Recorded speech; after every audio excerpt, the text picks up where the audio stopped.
Vous écoutez Radio Taïwan International et c'est l'heure des musées.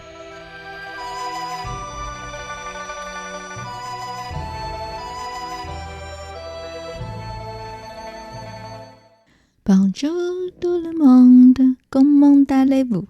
Voilà, c'est encore l'heure de notre rendez-vous, l'heure des musées. Une émission consacrée à l'art chinois réalisée et animée par Miao Yonghua, diffusée depuis Taipei, Taïwan. Depuis le début de l'année, nous avons continué notre série sur la glossaire, sur les termes de l'art chinois, et commencé par celle sur les motifs sur les lacs. La semaine dernière, nous nous sommes arrêtés dans une ambiance mélodieuse de la sitar, Guqin. Eh bien, aujourd'hui, au lieu de la joie de l'audition, on va d'abord regarder des fleurs de prunus. Guanmeitu, scène apprécier les fleurs de prunus. Voici un exemple. Merci de vous référer aux images 1.1 et 1.2. Pointe ronde en lac rouge sculpté avec la scène apprécier les fleurs de prunus. Le sol, l'eau et le ciel sont sculptés en brocart sur le couvercle.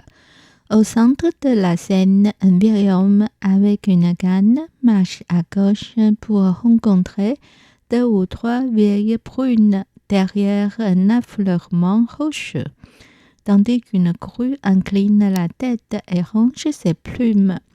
Le pavillon derrière ce vieillard est ombragé par des bambous et des arbres, suggérant l'histoire de la femme prunus et du fils grue.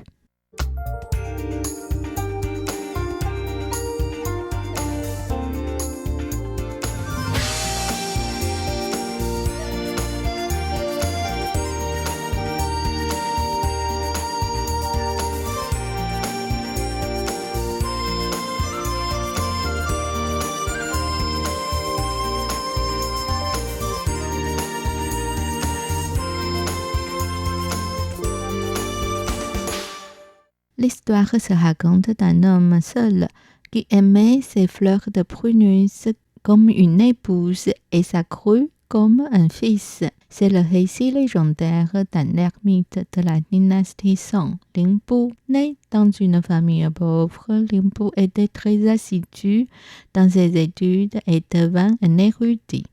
Il avait beaucoup voyagé à travers la Chine avant de se retirer dans une vie tranquille quelque part le long du lac de l'ouest de Hangzhou. Il détestait les contraintes d'un poste officiel et aspirait à la vie insouciante d'un ermite. Indifférent à la gloire et à la fortune, Lin Bu était immunisé contre la vanité. Il était un bon poète et écrivain, mais n'a jamais conservé aucun de ses écrits, les déchirant juste après les avoir rédigés. La chose la plus extraordinaire chez Lin Bu était qu'il avait une fleur de prunier pour épouse et une grue pour fils.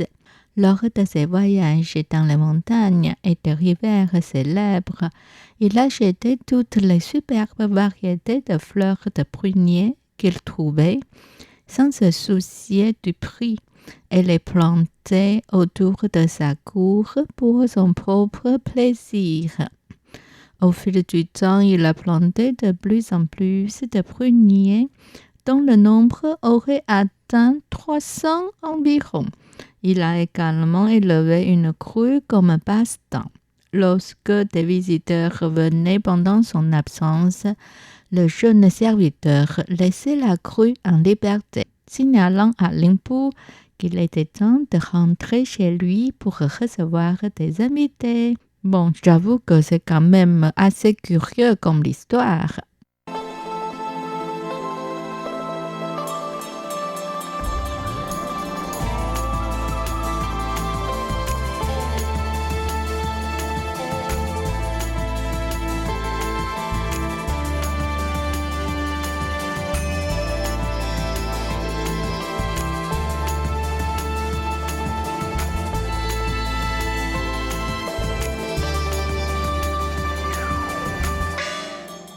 Ponchatou, scène brisée ou faire du thé. Voici un exemple. Merci de vous référer aux images de 1 et de 2. Boîte ronde en lac rouge sculpté décoré de personnages dans un jardin et marque de règne, xuan de. Les côtés de la boîte sont décorés de fleurs pliées, de camélias et de branches de prunier, faiblement ramifiées à gauche et à droite. Sur la surface du couvercle figurent des personnages dans un jardin. Dans le coin supérieur droit de la scène, 3 personnages discutent joyeusement à l'ombre d'un arbre du parasol chinois. Tandis qu'à gauche, un vieil homme tient un bâton et un préposé entre avec une cithare, et à droite, un enfant prépare le thé. 群仙祝寿图 immortel fait dans l'anniversaire de quelqu'un. Voici un exemple. Merci de vous référer aux images 3.1 et 3.2. Boîte ronde en lac polychrome sculpté avec un motif d'immortel offrant la longévité. Le couvercle de la boîte est sculpté de huttes immortelles à droite en bas sur la scène, rendant visite à l'étoile astre de la longévité. À gauche en haut sur la scène, celui qui tient une canne à la main, dans un cadre paisible et exotique. Les visages des dieux sont finement décorés avec des personnalités distinctes. Le couvercle et les côtés sont décorés de 4 médaillons respectivement, chacune sculptée d'une montagne et d'une fauve de la forêt, tandis que le reste de la boîte est décoré des feuilles de lotus indien. L'étoile astre de la longévité, le Shouqing en chinois, est l'étoile du pôle sud en astronomie chinoise et est censée contrôler la durée de vie des mortels. Selon la légende, il a été porté dans le ventre de sa mère pendant 10 ans avant de naître et est déjà un vieil homme à l'accouchement. On le reconnaît à son front haut et pompé et à la pêche qu'il porte comme symbole d'immortalité. Le dieu de la longévité est généralement représenté souriant et amical, et il peut parfois porter une gourde remplie de l'élixir de vie ou une canne pour montrer son âge avancé. Son Nian-tu, pain et cru symbolisant la longue vie. Voici un exemple. Merci de vous référer aux images 4.1 à 4.3. Poêle en lac maquillée japonaise décorée de pain, bambou, tortue et cru. Cette boîte est peinte selon la technique de taka-maquillé. Taka signifie élevé, haut, et désigne ici un décor en relief, avec du pain et du bambou, avec un motif de tortue et de grue. Tout comme le couvercle, la boîte se décore avec un motif continu du pain, du bambou, une tortue et une grue sur les 4 côtés. 庭园告示图 scène de nobles érudits ou des ermites dans une cour intérieure ou dans les bois. Voici un exemple. Merci de vous référer aux images 5.1 à 5.7.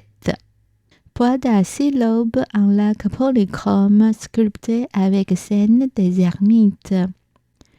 La surface du couvercle est sculptée d'un ermite dans les bois, puant et discutant. Le couvercle et la boîte sont chacun sculptés de 6 médaillons, chacun représentant des ermites dans les bois, bavardant ou se promenant, chantant à la lune ou écrivant au pinceau d'une manière différente mais détendue. Merci de vous référer aux images 5.2 à 5.7 pour revoir un peu plus de détails. Le reste du sol est décoré de boules et de fleurs brodées sur un fond de brocart. Voilà, on va s'arrêter là pour aujourd'hui. C'était l'heure des musées réalisé et animé par Miao Yonghua sur les ondes de Radio Taïwan International. À la semaine prochaine.